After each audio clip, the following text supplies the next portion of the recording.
Les bendiga a todos, hermanos. Bendiciones. Vamos a estar leyendo en el día de hoy la lectura titulada El ruido de los hombres en marcha, que se encuentra en Segunda de Reyes, capítulo 7 del 5 al 7 y hasta el versículos 14 en adelante, hasta el capítulo 9, versículo 12. Así que vamos así mismo a comenzar. Amado Dios, agradecemos, Padre, por esta palabra que estudiaremos en esta mañana. Al igual también, Señor, por el deseo de escuchar tu palabra, el deseo, Padre, de profundizar una intimidad contigo, Señor, entendiendo, Padre, que tú eres lo más importante en nuestras vidas, Padre, y que si no fuera por tu gracia y por tu amor, ¿dónde estaríamos, mi Dios? Gracias, Padre, por otra oportunidad que nos entregas para acercarnos más hacia ti. En nombre de Jesús pedimos esto, mi Cristo. Amén y amén. Así que, hermanos, vamos a comenzar con un punto aparte, ¿verdad? Ya que teníamos aquí una lista de personas que resucitaron de la muerte, ya que en Primera de Reyes 17:22, Segunda de Reyes 4:34-35, y vamos a verlo también en Segunda de Reyes 13:20 y 21, una lista cortita aquí, pero le compartimos. Así que sabemos que Dios es todopoderoso, hermanos, y que pues ni la muerte puede controlarle, ni la muerte tiene potestad sobre él. Así que vemos que en Primera de Reyes 17:22, Elías resucitó a un niño. Así que anote las citas para que luego las pueda leer. Eliseo resucitó a un niño también en Segunda de Reyes 4:34-5. Así que primero Elías, luego Eliseo. Luego los huesos de Eliseo resucitan a un hombre en Segunda de Reyes 13:20-21. También Jesús resucitó a un niño en Lucas 7:14-15. También Jesús resucitó a una niña en Lucas 8, del 52 al 56. Jesús resucitó a Lázaro en Juan 11:38 al 44. Pedro resucitó a una mujer en Hechos 9, del 40 al 41. Pablo resucitó a un hombre en Hechos 20, del 9 al 20. Así que milagros hechos por nuestro Señor. Así que, hermano, vamos a continuar. Vemos, hermanos, acá que comienza el capítulo 8, lo que es la historia de la tsunamita, cuando la tsunamita es de vuelta. Entendemos y recordamos, hermanos, que un problema grande que tenía el pueblo de la nación de Dios era la idolatría, ¿verdad? Y la desobediencia. Y tenemos que entender que Dios es, ¿verdad?, el que provee, Dios es el que obra, Dios es el que causó que los sirios se fueran para que hubiera comida para Israel. Y muchas veces, hermanos, a pesar del milagro, la gente le continuó atribuyendo el bienestar que habían obtenido a los dioses con D minúscula y no al Dios de Jacob, de Abraham, de Isaac. Y tenemos que entender que a pesar de nuestra fe, hermanos, aunque esté débil o sea insignificante, tenemos que rechazar el escepticismo acerca de la provisión de Dios para nosotros, porque cuando nuestros recursos se están acabando y nuestras dudas están creciendo, Dios puede abrir las ventanas del cielo. Aunque parezca que no hay solución, hermanos, Dios es Dios y Dios no tiene que estar sujeto a ningún límite.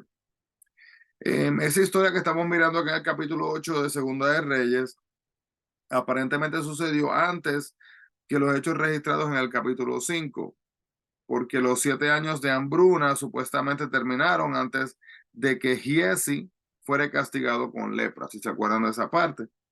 Y esto muestra la preocupación a largo plazo de Elías por esta viuda. Y hace un contraste entonces entre lo que es el ministerio público milagroso frente a la gente y lo que es el ministerio privado, ¿verdad?, con esta anciana. La vida de Eliseo ejemplifica la clase de interés que deberíamos de tener por los demás. Vemos que cuando Eliseo le dijo a Asael que éste pecaría grandemente, Asael protestó, asegurando que jamás haría algo semejante. ¿Y qué pasó?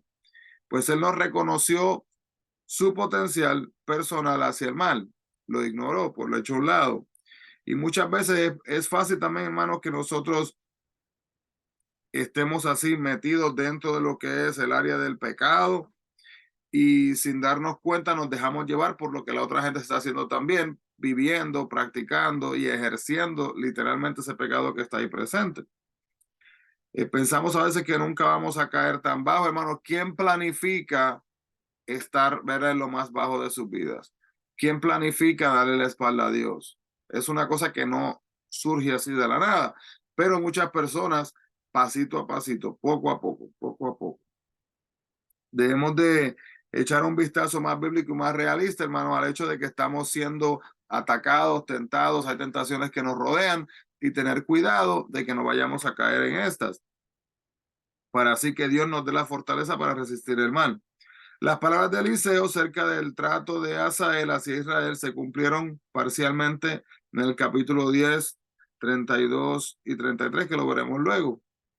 Pero aparentemente Hazael tenía conocimiento de que sería rey, porque Elías lo había ungido en Primera de Reyes 19:15, si se acuerdan de esa parte. Pero fue impaciente y en vez de esperar el tiempo de Dios, tomó los asuntos en sus manos, matando a Ben-Hadad. Cuando se le dijo que iba a ser rey, no fue vas a ser rey a través de la violencia, sino que iba a ser rey, pero en el tiempo de Dios, no en el tiempo que él quisiera. Dios utilizó a Ben-Hadad como instrumento de juicio en contra de los israelitas desobedientes. Y el rey Josafat también arregló el matrimonio entre Jora y su hijo y Atalía, la hija de los malvados Acab y Jezabel. Y Atalía, tristemente, siguió los caminos idólatras del reino norte, trayendo la adoración de Baal a Judá. Y eso lo que hizo fue que cogió el reino del sur y lo llevó en decadencia hacia abajo. Y cuando Joram murió, su hijo Ocosías llegó a ser rey. Luego, cuando Ocosías fue muerto en batalla, Atalía asesinó a todos sus nietos, con excepción de Joás, y se hizo a sí misma la reina, ella en el capítulo 11, versículo 3, que lo veremos luego. Luego el matrimonio de Joram pudo haber tenido una ventaja política, pero espiritualmente, hermanos, lo que le implicó fue llevarle directamente a la muerte. Y a pesar de que Judá y Edom compartían una frontera común y tenían un antepasado común, que lo era Isaac, las dos naciones peleaban continuamente. Entonces, Edom había sido un tributario del Reino Unido de Israel y luego del reino de Judá, desde los días de David, había estado ahí en ese momento. Entonces, luego vemos que Edom se rebeló en contra de Joram y declaró su independencia. Y Joram marchó inmediatamente para atacar a Edom, pero falló su emboscada. Y tanto Joram perdió algunas de sus fronteras como castigo por no haber honrado a sí mismo a Dios. Dios, hermanos, que son muchos nombres que estoy mencionando y algunas personas a veces se pierden o se desconectan con escuchar todos estos nombres. Pero por eso es importante, hermanos, que haya estado escuchando progresivamente para que vea cómo los nombres siguen añadiéndose entre sí y vemos la conexión con las descendencias de cada familia.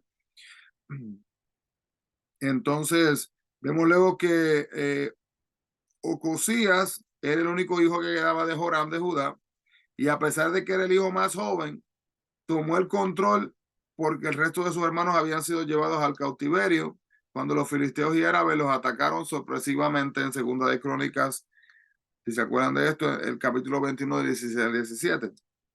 La madre de Ocosías era Atalía, hija de Acab y de Jezabel, que fueron los reyes anteriores de Israel, y también fue nieta de Omni, y Omni fue padre y antecesor de Acab.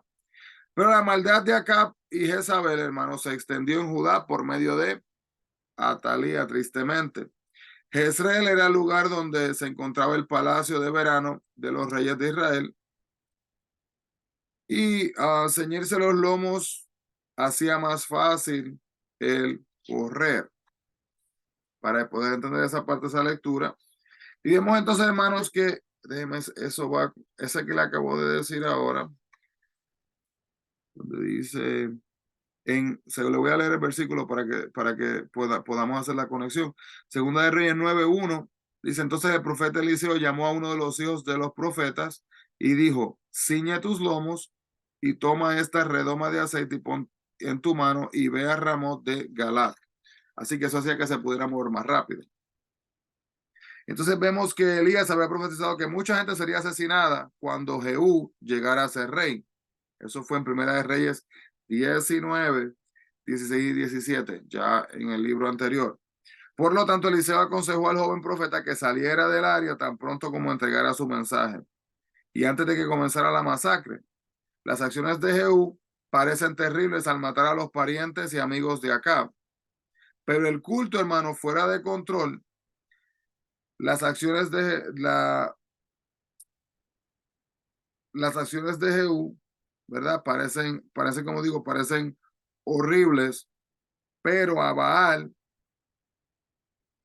este Dios con D minúscula, que se le había abierto la puerta, estaba como destruyendo la nación, pero no era el Dios, hermanos, era el pensamiento y la idea, la ideología de que este Dios verdaderamente tenía algún tipo de poder o podía hacer algo. Pero si Israel debía de sobrevivir, los seguidores de Baal tenían que ser eliminados. Jehú tomó las medidas necesarias en ese momento, hermano, tomó justicia, se acabó, yo voy a destruir todo esto. La declaración de Eliseo cumplió entonces la profecía de Elías 20 años antes, cuando había dicho que toda la familia de Acab sería destruida. En Primera de Reyes 27, del 17 al 24. Puede leer eso si se acuerdan toda la maldad, ¿verdad? De ellos. Y la muerte de Jezabel también fue predicha por Elías, que está descrita en el capítulo 9 del 30 al 37. Y luego, hermanos, como había sido profetizado, la dinastía de Acab terminaría con la de Jeroboam y también con la de Baasa. Y ahí ya se había profetizado el fin de la dinastía de Jeroboam en Primera de Reyes 14 del 1 al 11. Y esto se cumplió por medio del rey Baasa en Primera de Reyes 15:29. Y luego vemos aquí que el profeta Jehú, no el rey Jehú, sino el profeta Jehú, habló luego del fin de la familia de Baasa en Primera de Reyes 16 del 1 al 7, y eso también se cumplió en Primera de Reyes 16 del 11 al 12. El fin de la familia de Acab, por lo tanto, era seguro. Elías lo había predicho y Dios asimismo lo haría realidad. Así que, hermano, quiero compartir unos datos de Jehú antes de terminar por hoy. Jehú era una persona que poseía las cualidades básicas para que tuviera gran éxito. Desde la perspectiva humana, fue un rey muy exitoso.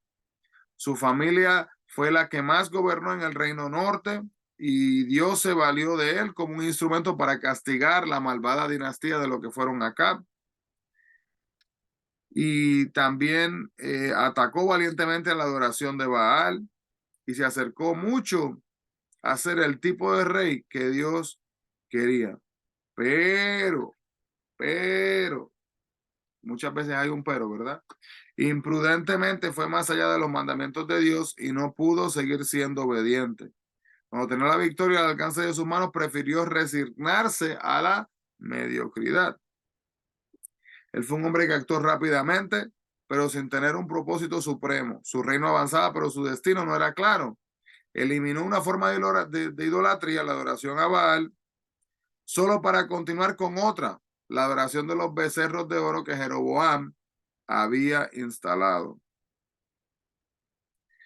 Así que, aun cuando cumplió con las instrucciones de Dios, Jehú demostró que no estaba completamente consciente de quién era el que lo estaba dirigiendo. Y tenemos que tener cuidado, hermanos, porque algunas veces nosotros hacemos lo mismo, actuamos de una manera y verdaderamente nuestras acciones no demuestran que le servimos a un Dios poderoso.